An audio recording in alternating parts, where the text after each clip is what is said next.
Hey guys, I have something I want to share. I always share something that Dad sent me on Fridays, just a message from him, a word, whatever.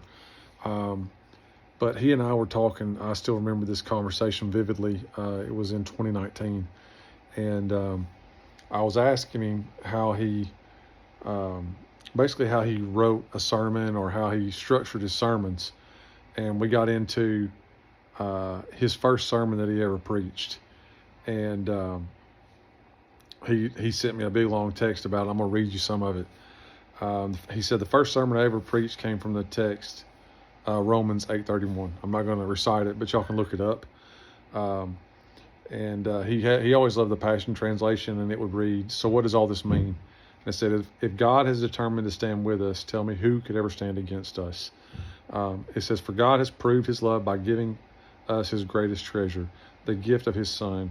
And Dad says this. He said, as a young preacher, I was full of faith and had no fear, and I was convinced that nothing would stop my progress with him. Time has a way of working on you, though.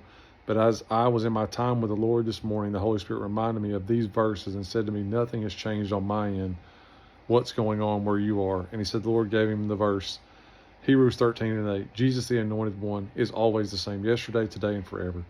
I have allowed situations and hurt to restrict my revelation of this reality.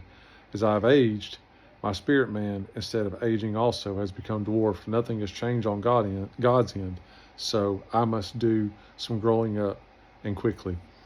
Holy Spirit, I give you permission to loose the growth of his truth in me and help me to become the right age spiritually. His love casts out all fear. I love you, son.